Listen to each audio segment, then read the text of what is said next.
നമസ്കാരം. ചാനൽ 91 ന്യൂസിലേക്ക് സ്വാഗതം. മുൻ വനം മന്ത്രിയായിരുന്ന ഗണേഷ് കുമാർ പുതിയ ആന വിവാദത്തിൽപ്പെട്ടിരിക്കുകയാണ്. ഇപ്പോൾ ഗതാഗതം കൈകാര്യം ചെയ്യുന്ന മന്ത്രി ഗണേഷ് കുമാറിന് സ്വന്തമായി ഒരു ആനയുണ്ട്, കൂടാതെ 2 ആനക്കൊമ്പുകളും. പക്ഷേ ഈ ആനയെ എങ്ങനെ കിട്ടി എന്നതിന് ഒരു റെക്കോർഡുകളുമില്ല. ആന പോയിട്ട് രേഖകളില്ലാതെ ആനക്കൊമ്പിന്റെ 100 ഗ്രാം കയ്യിൽ വെച്ചാൽ ജാമ്യം പോലും കിട്ടാത്ത നിയമമുള്ള നാടാണ് നമ്മുടേത്. ഗണേഷ് കുമാറിന്റെ പിതാവും മുൻ മന്ത്രിയുമായിരുന്ന ബാലകൃഷ്ണപിള്ള സാറിന്റെ കൈവശമുണ്ടായിരുന്ന ആനയാണ് ഗണേശന് നൽകിയത്. എന്നാൽ ബാലകൃഷ്ണപിള്ള ചേട്ടന്റെ കയ്യിൽ ഈ ആന എങ്ങനെ എത്തി എന്നതിന് യാതൊരു തെളിവും വനം വകുപ്പ് ആസ്ഥാനത്ത് ഇപ്പോഴുമില്ല. നിയമപരമായ ആധികാരിക രേഖകളില്ലാതെ ആനയെ കൈവശം വയ്ക്കുന്നത് വന്യജീവി സംരക്ഷണ നിയമപ്രകാരം വലിയ ശിക്ഷ ലഭിക്കുന്ന കുറ്റമാണ്. ഇനി മറ്റൊരു കാര്യം കൂടി, മുൻ മന്ത്രി ബാലകൃഷ്ണപിള്ള സാറിന്റെ കൈവശം യാതൊരു രേഖയും റെക്കോർഡുകളുമില്ലാത്ത 5 ജോഡി ആനക്കൊമ്പുകളും 110 ഗ്രാം ആനക്കൊമ്പിന്റെ ചെറു കഷ്ണങ്ങളും ഉണ്ടായിരുന്നു. ആനക്കൊമ്പ് ലഭിച്ചതിന്റെ ഉറവിടം അറിയില്ലെങ്കിൽ പോലീസ് കേസെടുത്ത് പിടിച്ചെടുക്കേണ്ടതിന് പകരം ഇതൊക്കെ വനം വകുപ്പ് ഏറ്റെടുത്തതാണ് എന്നുള്ളത് അധികാരം കയ്യേറിയവർക്ക് നമ്മുടെ നാട്ടിൽ നിയമം മറ്റൊന്നാണ് എന്ന വിചിത്ര നിലപാടിനെ ബലപ്പെടുത്തുന്നു. മന്ത്രി ഗണേഷ് കുമാറിന്റെ കുടുംബം കോടികളുടെ ഭൂ ഉടമകളാണ്.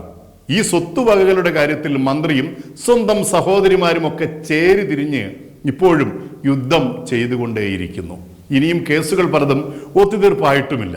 ഇതിനിടയിലാണ് പുതിയ ആന വിവാദം. ദിനംപ്രതി നഷ്ടത്തിൽ നിന്നും പരമദാരിദ്ര്യത്തിലേക്ക് കൂപ്പുകുത്തിക്കൊണ്ടിരുന്ന KSRTCയെ ഉടച്ചു വാർത്ത് വൻ ലാഭത്തിലെത്തിക്കുവാനുള്ള ചെപ്പടി വിദ്യകൾ തൻ്റെ കയ്യിലുണ്ടെന്ന് വീമ്പിളക്കിയാണ് ഗണേഷ് കുമാർ മന്ത്രി പദവിയിൽ എത്തിയത്. എന്നാൽ അബദ്ധത്തിൽ അങ്ങനെയെങ്ങാനും സംഭവിച്ചു പോയാൽ കേവലം ഒരു കേരള കോൺഗ്രസ്സുകാരനായ ഗണേശന്റെ വീര്യം കൂടി ഒടുവിൽ തനിക്കതൊരു പാരയായി മാറുമോ എന്ന് ഭയന്ന് നമ്മുടെ മുഖ്യൻ പിണറായി സഖാവ് ഗണേശൻ മന്ത്രിയെ ചെവിക്ക് പിടിച്ച് ചൂരലിന് നല്ല പെട കൊടുത്ത് ലാസ്റ്റ് ബെഞ്ചിലിരുത്തി.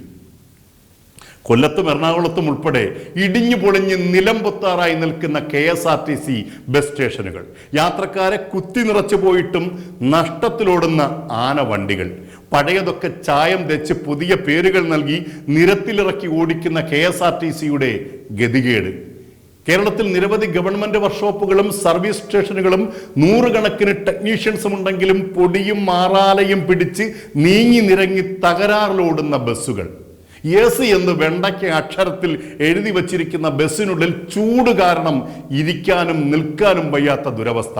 മറ്റു സംസ്ഥാനങ്ങളിൽ സർക്കാർ ആഡംബര ബസ്സുകൾ തലങ്ങും വിലങ്ങും ചീറിപ്പായുമ്പോൾ കേരള രാജ്യത്തിന്റെ ഒട്ടുമിക്ക സ്റ്റേഷനുകളിലും കട്ടപ്പുറത്തിരിക്കുന്ന ബസ്സുകളിൽ തെരുവ് നായ്ക്കൾ സസുഖം വാഴുന്നു. മന്ത്രി സാറേ, ഇവിടെ നന്നാകാൻ ഞങ്ങൾ പാർട്ടിക്കാർ അനുവദിക്കില്ല. കാരണം അങ്ങനെ എങ്ങാനും നന്നായി പോയാൽ പിന്നെ പട്ടിണി കിടക്കാൻ ആളുണ്ടാവുമോ? കൊടിപിടിക്കാൻ അണികൾ ഉണ്ടാകുമോ? മന്ത്രിമാരുടെയും പാർട്ടി നേതാക്കന്മാരുടെയും ഘോര വീരവാദ ഗർജനങ്ങൾ കേൾക്കാൻ കേൾവി തൊഴിലാളികൾ കാണുമോ? ലാൽ സലാം.